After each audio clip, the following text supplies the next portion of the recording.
नमस्कार, स्वागत है आपका पीताम्बरा परिवार में। एक पीताम्बरा परिवार के सब्सक्राइबर हैं, उन्होंने करीबन 1 महीने पहले शायद उन्होंने व्हाट्सएप किया था और उन्होंने अपनी डाकिनी सिद्धि की स्टोरी हमारे साथ शेयर की थी व्हाट्सएप पे और लिखा भी था कि वीडियो बनाएं, लेकिन कुछ कारणों से हमने उसके ऊपर वीडियो नहीं बनाया। तो उन्होंने फिर से हमें 1-2 बार फिर से व्हाट्सएप किया और रिक्वेस्ट की कि उसके ऊपर वीडियो बनाया जाए। तो आप सबके लिए मात्र उन्हें क्या नुकसान, क्या लाभ हुआ डाकिनी सिद्धि से, वो चाहते हैं कि उसके ऊपर वीडियो बने, तो इसलिए मैं सिर्फ ये वीडियो बना रही हूँ। और उनका व्हाट्सएप है 1 महीना पुराना, वही जो उन्होंने लिखा है वही मैं आपको पढ़कर सुनाने वाली हूँ। लिखते हैं, नमस्कार, मैं पीताम्बरा परिवार का सब्सक्राइबर हूँ। मैं आपका नाम तो नहीं जानता, सभी आपको गुरु माँ कहते हैं, तो मैं भी आपको गुरु माँ क्या कह सकता हूँ।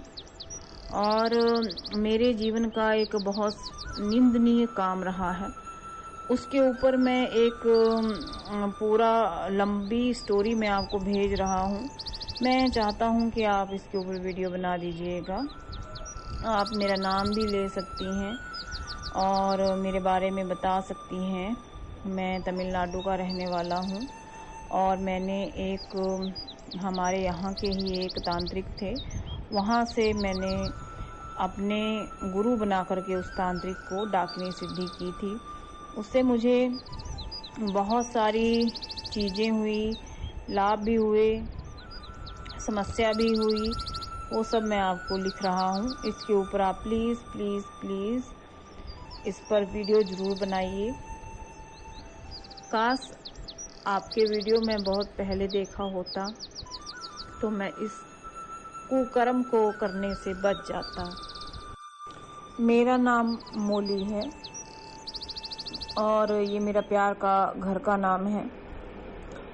मैं जब करीबन 45 साल का था, कुछ समय पहले की बात है, तो मैंने तांत्रिक गुरु से अचानक से मेरी चलते फिरते मुलाकात हुई।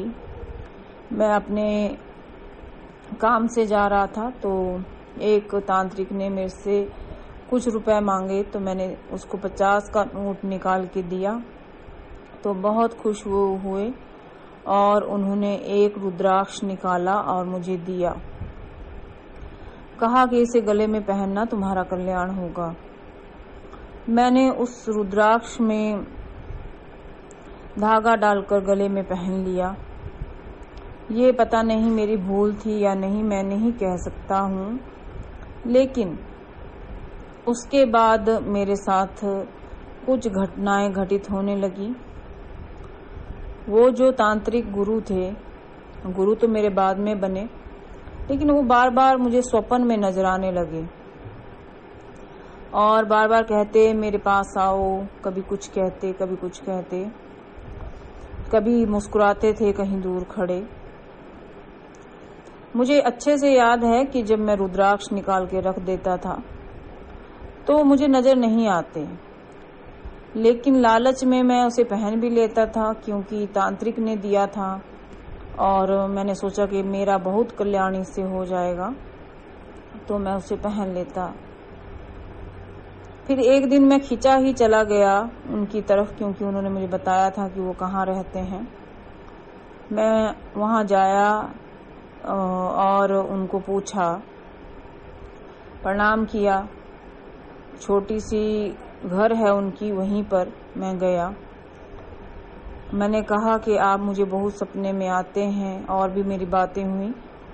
तो उन्होंने कहा कि ये तुम्हारे भाग्य का शुभ लक्षण है और तुम्हें मेरा चेला बनना चाहिए। मैंने कहा कि क्यों बनना चाहिए, तो उन्होंने कहा कि इससे तुम्हारा कल्याण ही कल्याण होगा। मैं तुम्हें एक ऐसी विद्या सिखा दूंगा जिसे अगर तुम अपने जीवन में करोगे तो तुम्हें अत्यधिक फायदा मिलेगा और कोई समस्या जीवन में नहीं रहेगी। वैसे भी मेरा काम डामाडोल ही चल रहा था, तो मैंने सोचा चलो बिन मांगे मोती मिल रहे हैं तो फिर क्या समस्या है। फिर भी मैंने अपना दिमाग चलाते हुए कहा कि मैं 3 दिन बाद सोच करके बताऊंगा। मैं अपने घर चला गया। 3 दिन लगातार मुझे उनके ही सपने आते रहे।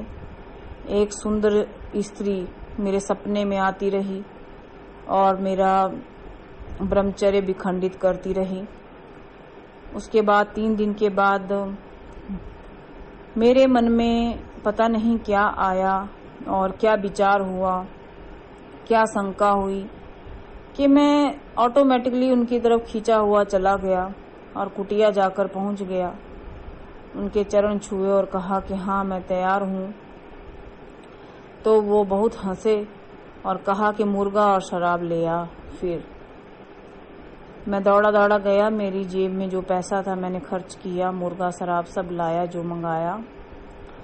कहा कि तांत्रिक अनुष्ठान शुरू होगा, तुझे मैं डाकनी विद्या सिखाऊंगा।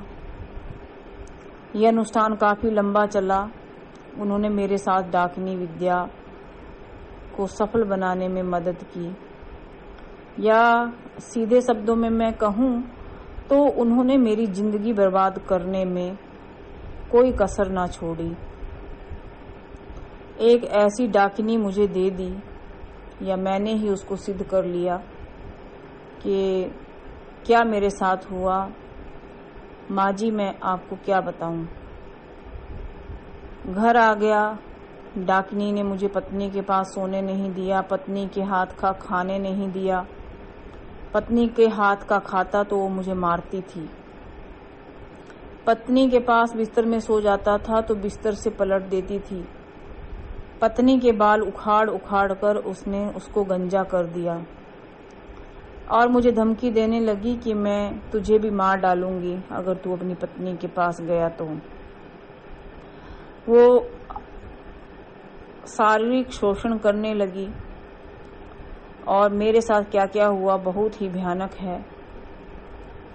माएं बहनें ये वीडियो सुनती हैं, इसलिए ज़्यादा कुछ ना लिख पाऊंगा माँ जी। पर उस डाकिनी ने मेरा टोटल जीवन बर्बाद कर दिया।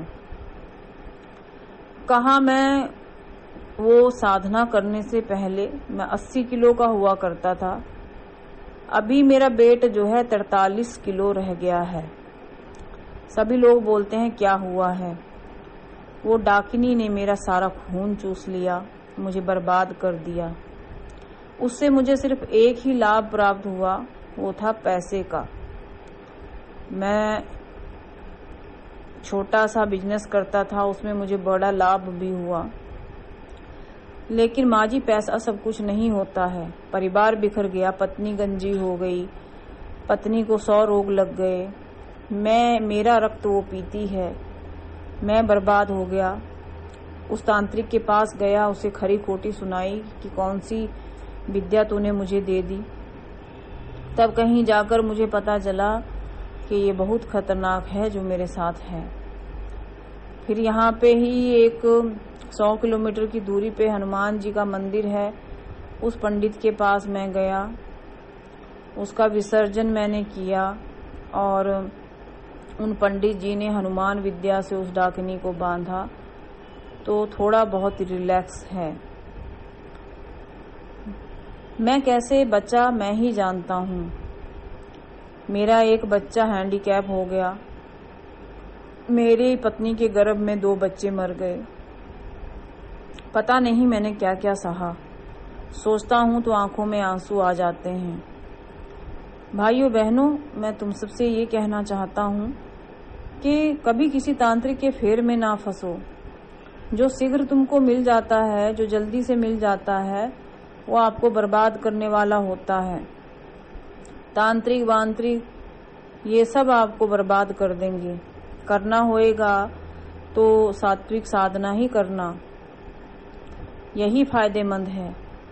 अब तो मैं हनुमान जी का भक्त बन गया हूँ। हनुमान जी की साधना आराधना करता हूँ। मैंने माँ जी आपका एक वीडियो देखा था, हनुमान चालीसा कैसे सिद्ध करें। वो हनुमान 1 दिवसीय शायद आपने बताया था। मैं तो डेली उसको करता रहता हूँ, तब भी मैं उस डाकिनी से बचा हूँ। नहीं तो वो मेरे आंगन में आकर खड़ी हो जाती है और अट्टहास करती है, जोर जोर से हंसती है।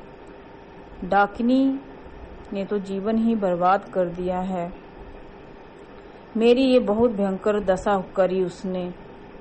मेरे साथ क्या हुआ? शरीर में जुएं पड़ गई। सिर पे जुएं पड़ना आम बात हो सकती है, लेकिन पूरे शरीर में जुएं रेंगती थी, दुर्गंध आती थी। ऐसा लगता था किसी घर में कोई सड़ी हुई मांस किसी ने रख दिया हो। दुर्गंध में रहना पड़ता था, गंदगी में रहना पड़ता था। बच्चे, पत्नी सभी परेशान, मैं परेशान। तांत्रिक की तो मैंने ऐसी तैसी कर दी, पर उस तांत्रिक ने डाकिनी मेरे ऊपर फिर से छोड़ दी। तांत्रिक भाई जो हैं वो क्यों ऐसा बर्बाद करने वाला काम करते हैं? साधारण लोग तो पहले से ही परेशान हैं। कोई धन की समस्या है, पैसे की समस्या है, मेरा बिजनेस नहीं चल रहा था, पत्नी की समस्या थी, ऐसी सबकी समस्याएं कुछ ना कुछ होती हैं। परिवार में जब कोई रहता है तो सबकी समस्याएं होती ही हैं। पर ये तांत्रिक लोग भाइयों हम लोगों को ज्यादा ही बर्बाद कर देते हैं। विष्णु जी का साधना करो, मैया का साधना करो, हनुमान जी का साधना करो। हनुमान बाबा सबकी रक्षा करते हैं, बहुत रक्षा करते हैं हनुमान बाबा। मेरा किया है, मेरे परिवार का किया है, सबका किया है। माँ जी मेरे हाथ जोड़ के रिक्वेस्ट है, वीडियो जरूर बना दीजिएगा। लोगों की अकल भी ठिकाने आ जाएगी, जो तांत्रिक बाबाओं के पीछे भागते हैं मेरे जैसे, और जो डाकिनी करना चाहते हैं उनको भी अकल आ जाएगी। माँ जी आप बड़ा अच्छा काम कर रहे हो, जो सात्विक साधनाएं लोगों को बताते हो या राजसिक बताते हो, जो भी साधना बताते हो वो बहुत अच्छा काम है। मेरे को आपका जब वीडियो सुनने को मिला तो मैं लगातार आपका वीडियो सुना, उसको एनालाइज किया, फिर मैंने आपको ये अपना स्टोरी भेजा कि आप बहुत अच्छा कार्य कर रही हैं, हिंदू धर्म को आगे बढ़ा रही हैं, सन्मार्ग पे चल रही हैं, और आप फीस भी कोई नहीं लेती हैं, अनुदान का ही नियम बोलती हैं। ये बहुत अच्छा कार्य आप कर रही हैं। हनुमान बाबा की मेरे ऊपर कृपा हो गई है जब से मैंने वो हनुमान जी की साधना आपके चैनल से की है। भाइयों बहनों कभी डाकनी साधना ना करना, नहीं तो मेरे जैसा रोना पड़ेगा। माँ जी वीडियो जरूर बनाइएगा, भाइयों बहनों को ये संदेश दीजिएगा, मैं आपका आभारी रहूँगा। ये इनका व्हाट्सएप था, ये सारा व्हाट्सएप था, लेकिन मैं इसके ऊपर वीडियो नहीं बना पाई थी। मुझे कल भी इनका एक व्हाट्सएप आया था, तो मैंने खोज करके ये निकाला और आप सबके लिए वीडियो बनाई। अगर आपको इनका मैसेज जो उन्होंने दिया है कि डाकनी साधना नहीं करनी चाहिए, सात्विक साधना करनी चाहिए, अगर आप इस बात से सहमत हैं, देखिए मैं तो सहमत हूँ पूरी तरह से, लेकिन अगर आप लोग भी सहमत हैं तो आप ज़रूर लाइक कीजिए, वीडियो शेयर कीजिए ज़्यादा से ज़्यादा लोगों के पास। नमस्कार।